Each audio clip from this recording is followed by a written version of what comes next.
Olá, meu nome é Thiago Chique e estarei hoje junto ao Ellison Resch apresentando esse trabalho sobre o artigo Critérios de Estampabilidade de Chapas Metálicas.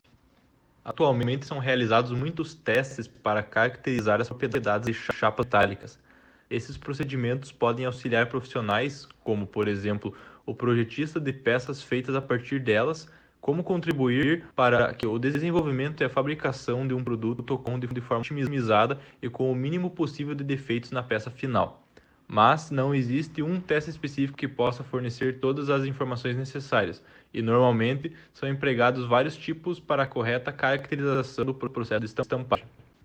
Os principais testes utilizados para a caracterização da estampabilidade das chapas metálicas são os testes convencionais de tração, que dão origem à curva tensão versus deformação, indicando as propriedades mecânicas, a curva de escoamento, que fornece a informação sobre o modo de encruamento do material, o índice de anisotropia, que caracteriza a influência das propriedades relacionadas com os efeitos das direções de conformação oriundas do processo de laminação das chapas, as curvas limite de conformação, que demonstram os limites máximos de deformações relacionados com as três direções principais de deformação, e os testes tecnológicos, que são realizados para analisar os efeitos da combinação dos testes mencionados anteriormente.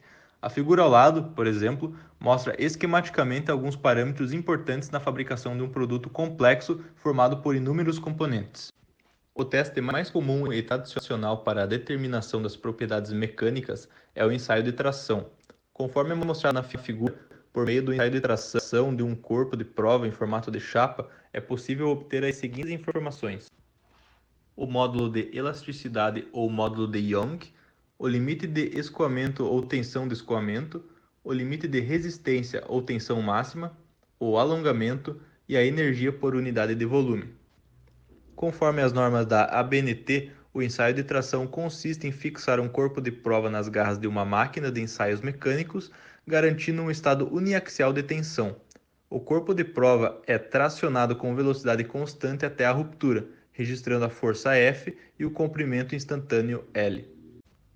Nos processos de conformação mecânica, a região de maior importância é delimitada pelo limite de escoamento, ou tensão de escoamento, e pelo limite de resistência, ou tensão máxima. Isso se deve ao fato de o limite de escoamento ter início na deformação plástica do material, ao passo que, no limite de resistência, ela deixa de ser generalizada e passa a se concentrar na região da estricção, e o material se aproxima da ruptura. Para a análise dos processos de conformação mecânica é utilizada a curva verdadeira, como mostra a primeira figura, que é obtida considerando-se a atuação da força na área instantânea durante a deformação do material. A parte da curva verdadeira que se encontra acima do limite de escoamento recebe o nome de curva de escoamento do material e representa a tensão de escoamento do material para diferentes valores de deformação verdadeira. A tensão de escoamento de determinado material é influenciada pela sua microestrutura, temperatura, deformação e velocidade de deformação, e pode ser obtida pelo ensaio de tração uniaxial, no qual, de forma semelhante ao ensaio convencional, é calculada a força F e medido o comprimento instantâneo do corpo de prova, L. Outro componente que está com isso relacionado é o coeficiente de resistência, que indica o nível de resistência que o material apresenta para ser deformado plasticamente. Também há o coeficiente de encruamento, que indica a capacidade do material de se deformar plasticamente de maneira uniforme. Materiais com baixos coeficientes de encruamento tendem a concentrar a deformação plástica em pequenas porções do seu volume, fazendo com que baixos níveis de deformação os levem a condições críticas, como por exemplo o surgimento de estricções e fraturas. Agora falando um pouquinho do nosso índice de anisotropia, durante o processo de laminação das chapas metálicas, ocorre a deformação da sua microestrutura e se originam grãos mais alongados na direção da laminação. Essas características provocam a heterogeneidade nas propriedades mecânicas das chapas. Uma das consequências disso é o fenômeno de orelhamento nos processos de estampagem profunda. A quantificação do efeito dessa deformação diferenciada dos grãos da microestrutura durante a laminação é realizada pelo índice de anisotropia, que é definido como a razão entre as deformações principais da direção, largura e espessura. A anisotropia ela apresenta os valores diferentes, cuja obtenção depende de como os corpos de prova são cortados em relação à direção que o material foi laminado. Assim, a direção da laminação pode ter um efeito importante no processo de estampagem.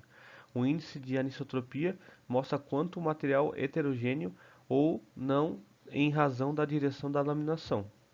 Aqui no ao lado também tem a fórmula de como calcula esse índice. Sobre agora a curva de limite de conformação, as curvas de limite de conformação, que são chamadas de CLCs, elas fornecem informações de como a combinação das principais deformações verdadeiras que ocorrerão no processo de fabricação poderão ou não gerar defeitos na peça final. Tais combinações de deformações, oriundas das diferentes solicitações durante a estampagem, ela pode ser classificadas como o estiramento biaxial, que seria a deformação plana ou embutimento profundo. Examinar a curva CLC é uma das análises importantes para garantir o sucesso do projeto de confecção e de um determinado componente. Ela mostra se a chapa a ser processada pode sofrer deformações sem que ocorram falhas, seja elas por ruptura ou extrução, que seria mais localizado, né? Qualquer combinação de deformações que estejam localizadas acima da curva de limite de conformação que indica a impossibilidade de execução de estampagem, para a determinação da curva de CLC pode ser executado diferentes ensaios, porém o mais usual e prático é o ensaio denominado Nakajima, em que os corpos de prova de diferentes geometrias, onde é testado diferentes geometrias. Na figura ao lado a gente consegue ver claramente, a parte de cima seria as figuras que foram testadas, né? Os formatos geométricos de chapas, e embaixo depois do ensaio feito, a ruptura dela, né? O que aconteceu. Para que isso é importante, né? O conhecimento das curvas de CLC de diferentes chapas, ela auxilia o projetista, por exemplo, na escolha do material mais adequado para o projeto de componente estampado. Então isso a gente vai conseguir ver qual que é o material mais correto para aquele processo, para aquele item também. Em referente ao nosso trabalho, seria isso.